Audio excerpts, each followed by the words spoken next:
السلام علیکم ورحمۃ اللہ وبرکاتہ۔ بسم اللہ والحمد للہ والصلاة والسلام علی رسول اللہ، اما بعد۔ ہم نماز کسوف کے حوالے سے کچھ بات چیت کرنا چاہیں گے۔ چاند یا سورج گرہن کیوں لگتے ہیں، اس کے بارے میں نبی کریم صلی اللہ علیہ وسلم کا فرمان ہے کہ سورج اور چاند دونوں ہی اللہ کی نشانیوں میں سے نشانیاں ہیں، تو اللہ تعالیٰ اس سے اپنے بندوں کو ڈراتا ہے۔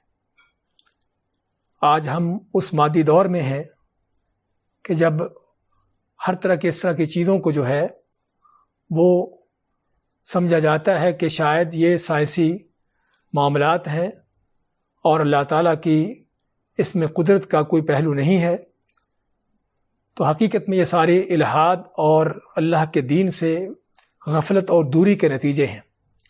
رسول کریم صلی اللہ علیہ وسلم جب اس طرح کی چیز دیکھتے، اگرچہ آپ کی زندگی میں نبوت کے سارے زمانے میں ہمیں ایک ہی واقعہ نظر آتا ہے کہ جب سورج گرہن لگا ہے تو آپ صلی اللہ علیہ وسلم سخت پریشان ہوتے ہیں اور آپ صحابہ کو حکم دیتے ہیں کہ جمع ہونے کا اعلان کیا جائے، تو الصلاۃ جامعہ کے نام سے اعلان کیا جاتا ہے اور وہ جمع ہوتے ہیں اور پھر آپ ان کو نماز کسوف پڑھاتے ہیں، سورج گرہن لگنے کی نماز ان کو پڑھاتے ہیں، جس کا بھی یہاں آپ کو طریقہ کار بتائیں گے۔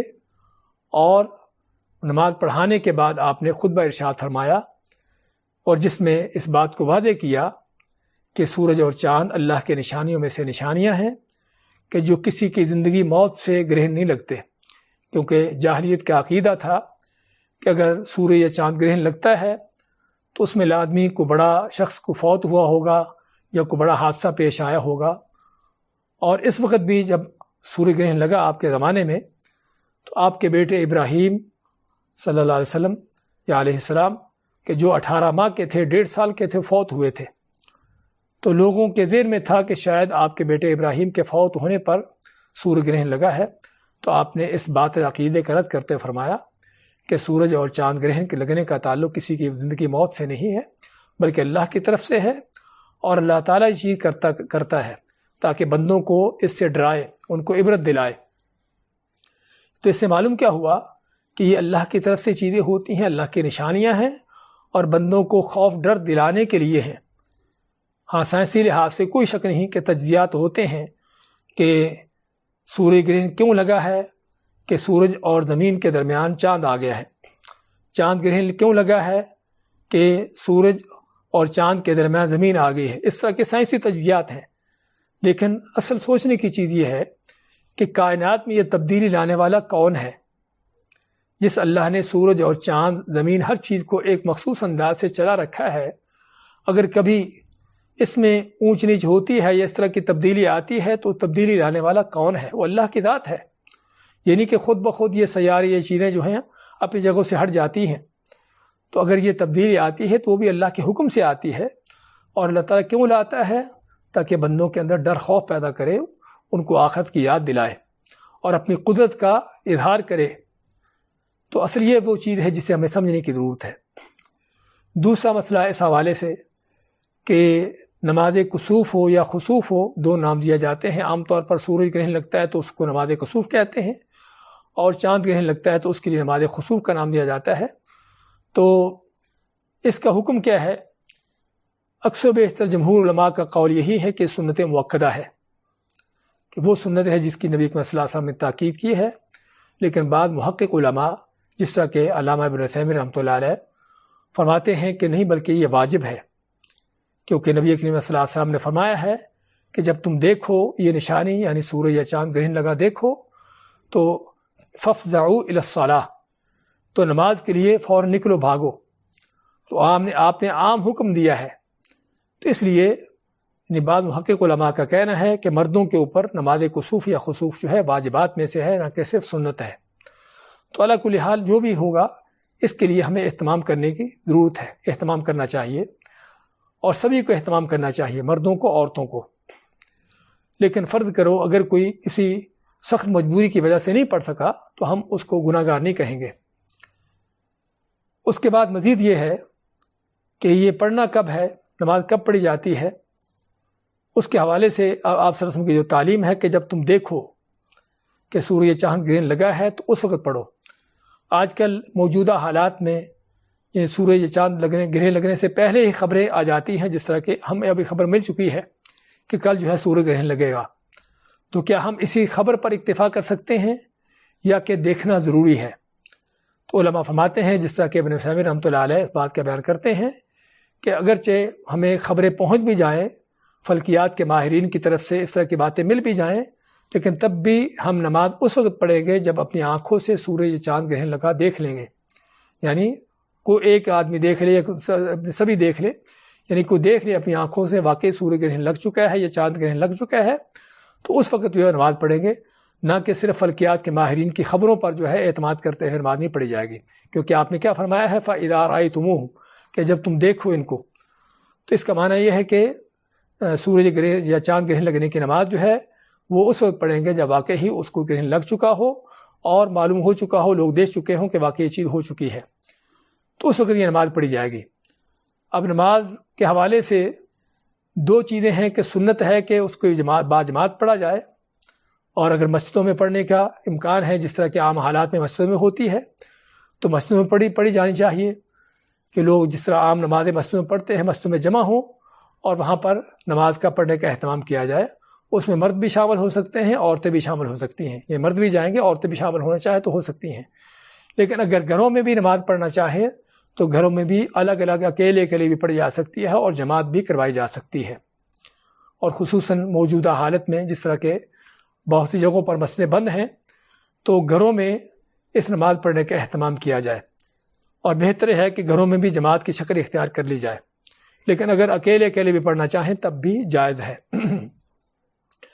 تو اس سے معلوم ہوا کہ اس کا باجماعت بھی اہتمام کیا جا سکتا ہے اور اکیلے بھی پڑھی جا سکتی ہے۔ اس کے پڑھنے کا طریقہ کار کیا ہے؟ ہاں، اس نماز کی کیفیت عام نمازوں سے مختلف ہے۔ ام المؤمنین عائشہ رضی اللہ تعالیٰ عنہ کی اور ابن عباس اور بعض دوسرے صحابہ کی احادیث ہیں کہ جس میں ہے کہ اللہ کے نبی صلی اللہ علیہ وسلم نے اس میں 2 رکعتیں پڑھائیں، لیکن ہر رکعت میں 2 رکوع کیے۔ عام نمازوں میں ہر رکعت میں 1 رکوع ہوتا ہے، لیکن آپ نے 2 رکعتوں میں ہر رکعت میں 2 رکوع کیے، یعنی 2 رکعتوں میں 4 رکوع کیے۔ تو اس کا طریقہ یہ ہوتا ہے کہ یعنی اللہ اکبر کہہ کر جس طرح عام نماز پڑھتے ہیں نماز شروع کی جائے گی باوضو ہو کر، اور ثنا پڑھنے کے بعد فاتحہ پڑھیں گے، اور فاتحہ پڑھنے کے بعد لمبی قرات کریں گے۔ حدیث میں آتا ہے، تو عائشہ کی حدیث فرماتی ہیں کہ آپ نے پہلی رکعت میں یعنی پہلا رکوع کرنے سے پہلے آپ نے اتنی لمبی تلاوت کی کہ جس میں جو ہے جتنی سورۃ بقرہ پڑھی جاتی ہو، یعنی 2.5 پارے کے قریب اتنی لمبی آپ نے تلاوت کی۔ اس کے بعد آپ نے رکوع کیا، اور رکوع بھی آپ کا اتنا ہی لمبا تھا، یعنی کافی لمبا آپ نے رکوع کیا، یعنی ضروری نہیں کہ وہ سورۃ بقرہ کے برابر ہی ہو، لیکن قیام کے مناسب یعنی قیام کے حساب سے لمبا ہی رکوع تھا۔ پھر رکوع سے آپ نے سمع اللہ لمن حمدہ کہہ کر کھڑے ہوتے ہیں، ربنا لک الحمد کہہ کر آپ پھر سے فاتحہ پڑھتے ہیں، الحمدللہ رب العالمین سورۃ فاتحہ پڑھتے ہیں اور تلاوت شروع کر دیتے ہیں۔ لیکن آپ کی یہ تلاوت جو ہے وہ رکوع سے پہلے کی تلاوت سے کم تھی۔ یہ آپ کی تلاوت جو رکوع کے بعد کی تھی، رکوع سے پہلے کی تلاوت سے کم تھی۔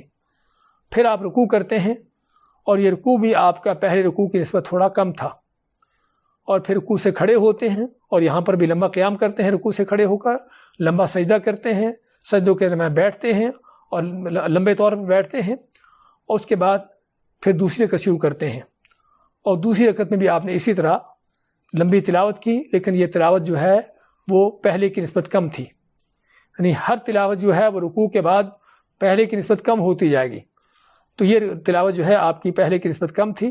فاتحہ پڑھ کے تلاوت کرتے ہیں، رکوع کرتے ہیں، رکوع سے کھڑے ہو کر پھر فاتحہ پڑھ کے تلاوت کرتے ہیں، اور پھر رکوع کرتے ہیں جو دوسری رکعت کا دوسرا رکوع ہے، اور پھر یہ رکعت آپ مکمل کرتے ہیں سجدہ کر کے، رکوع کے بعد کھڑے ہو کر سجدہ کر کے، اور اس کے بعد تحیات بیٹھ کر سلام پھیرتے ہیں۔ تو یہ ہے نماز کسوف یا خسوف کا طریقہ۔ پھر سے دہرا دیتے ہیں کہ جس میں اللہ اکبر کہہ کر نماز شروع کریں گے، تکبیر تحریمہ کہہ کر ثنا پڑھ کے فاتحہ پڑھیں گے، اور فاتحہ پڑھ کے لمبی تلاوت کریں گے، اور اس کے بعد رکوع کریں گے، کافی لمبا ہوگا رکوع سے کھڑے ہو کر سمع اللہ لمن حمدہ ربنا لک الحمد کہہ کر پھر سے فاتحہ پڑھیں گے، اور فاتحہ پڑھ کے پھر سے تلاوت کریں گے، اور پھر دوسرا رکوع کریں گے۔ یہ پہلی رکعت پڑھ رہے ہم، تو دوسرا رکوع کرنے کے بعد آگے رکعت کو مکمل کریں گے اور پھر دوسری رکعت میں اسی طرح سے کیا جائے گا. تو اس طرح سے 2 رکعتیں پڑھی جاتی ہیں نماز خسوف یا خسوف کی. اور جس طرح بتایا ہے کہ بہتر ہے کہ اس کی جماعت کروائی جائے. اور جس طرح کہ ابھی ہمیں معلوم ہے تقریباً 7:15 کے قریب یہ سوریہ گرہن شروع ہوگا اور 10 بجے کے قریب تک یہ جاری رہے گا. تو کوشش تو یہ ہو کہ یہ سارا وقت ہی ہمارا نماز میں گزرے. جس طرح کہ نبی اکرم صلی اللہ علیہ وسلم نے جب نماز پڑھائی تو اتنی لمبی نماز پڑھائی کہ حتیٰ کہ نماز ختم ہونے سے پہلے سورہ گرہن ختم ہو چکا تھا. تو اصل تو یہی ہے کہ اگر پتہ ہے کہ 10 بجے کے قریب تک سورہ گرہن چلے گا تو بہتر اصل یہی ہے کہ اتنی لمبی نماز پڑھی جائے. اس میں آدمی اگر زبانی پڑھ سکتا ہے تو ٹھیک ہے، اس کو زبانی قرآن کی صورتیں یاد ہیں، پارے یاد ہیں، اچھی بات ہے. اور جہاں سے بھی چاہے پڑھ سکتا ہے. اس میں تلاوت کرنے کے حوالے سے کوئی مخصوص صورتیں نہیں ہیں، کوئی مخصوص جگہ نہیں ہے کہ جہاں سے بھی آدمی پڑھنا چاہے پڑھ سکتا ہے. اور اگر اس کو زبانی یاد نہیں ہے یا زبانی زیادہ نہیں پڑھ سکتا تو پھر قرآن کریم کو دیکھ کر بھی پڑھا جا سکتا ہے. یعنی قرآن پکڑ کر بھی، یا موبائل سے آج کل کے دور میں تو موبائل سے قرآن سے بھی اس کو دیکھ کر پڑھا جا سکتا ہے، اس میں مشکل نہیں ہے. تو کوشش کی جائے کہ سورہ گرہن کے ختم ہونے تک یہ نماز جاری رہے. لیکن اگر فرض کرے نماز پہلے ختم ہو جاتی ہے اور ابھی تک گرہن باقی ہے تو پھر بھی آپ صلی اللہ علیہ وسلم کا فرمان ہے کہ آدمی توبہ استغفار کرے، دعا کرے. یعنی باقی گرہن ختم ہونے تک جو ہے اپنا باقی وقت بھی جو ہے وہ ان چیزوں میں مشغول رکھے. تو ایک تو یہ ہے نماز کا کام. نماز کے بعد رسول اکرم صلی اللہ علیہ وسلم نے خطبہ ارشاد فرمایا تھا. تو کیا خطبہ بھی دینا ضروری ہے یا ضروری نہیں ہے؟ تو علماء مانتے ہیں کہ خطبہ دینا مستحب ہے، یعنی سنت ہے. اگر آدمی خطبہ دے سکے تو اچھی بات ہے. لیکن فرض کرو اگر خطبہ آدمی نہیں دے سکتا، جس طرح کہ اب گھروں میں نمازیں پڑھیں گے تو بہت سے لوگ شاید خطبہ نہ دے سکے. تو خطبہ اگر نہ بھی دیا جا سکے تو مشکل نہیں. بنیادی مقصد جو ہے وہ نماز ہے، تاکہ نماز میں اللہ کی طرف رجوع کیا جائے، اللہ سے توبہ استغفار کی جائے اور اللہ تعالیٰ کی اس جو اللہ نے نشانی دکھائی ہے اس سے عبرت حاصل کی جائے. اور مزید آپ نے اس طرح کے موقعوں پر صدقہ خیرات دینے کا حکم دیا، کیونکہ کائنات میں اس تبدیلی کا آ جانا اللہ کی طرف سے واقعی ایک نشانی ہے کہ جس سے اللہ تعالیٰ بندوں کو اپنی قدرت دکھانا چاہتا ہے اور بندوں کو ڈرانا چاہتا ہے، اور ایک عذاب کی شکل آپ کہہ سکتے ہیں. تو اس لیے اس موقع پر صدقہ خیرات دینا چاہیے، غریبوں فقیروں کی مدد کرنا، تاکہ اللہ تعالیٰ کی طرف سے اس کا غیظ و غضب جو ہے وہ ختم ہو. تو یہ ہے نماز کسوف یا خسوف کے حوالے سے مختلف احکامات. مزید یہ کہ اس موقع پر ہمارے ہاں بہت غلط قسم کے بعض عقائد رائج ہیں کہ جس میں مختلف طرح کی چیزیں ہیں کہ حاملہ عورت جو ہے اس کو لیٹ جانا چاہیے، اس کو کھڑے نہیں ہونا چاہیے، اور جو ہے اس میں مختلف طرح کی ایسی چیزیں ہوتی ہیں. اگر تو واقعی میڈیکلی طور پر کوئی ایسی ریسرچ ہے کہ سورہ گرہن کا کوئی ان چیزوں کے ساتھ تعلق ہے تو ہم ان چیزوں کو واقعی ہی تسلیم کریں گے. لیکن اگر میڈیکل کے طور پر میڈیکل ریسرچ میں کوئی ایسی چیز نہیں ہے تو صرف توہمات پر چلنا کوئی اسلام کا دین نہیں ہے. اللہ کے نبی صلی اللہ علیہ وسلم سے یا احادیث سے کوئی ایسی چیز ہمیں نہیں ملتی کہ جس سے ہمیں خصوصی طور پر کوئی تعلیم دی گئی ہو کہ سورہ گرہن لگے تو آپ اس طرح کی احتیاط کرو یا نہ کرو. تو اس لیے ہم دیکھیں گے کہ اگر میڈیکلی طور پر کوئی ایسی ریسرچ ہے کہ جس میں واقعی ہی کوئی نقصانات کا ذکر کیا جاتا ہے، جس طرح کہ کہا جاتا ہے کہ سورج کو اپنی ڈائریکٹ آنکھوں سے نہ دیکھو کیونکہ آنکھوں کا نقصان ہونے کا خطرہ ہے، تو واقعی اگر کوئی ایسی میڈیکل ریسرچ موجود ہے کسی اور لحاظ سے بھی تو ہم اس کو تسلیم کریں گے.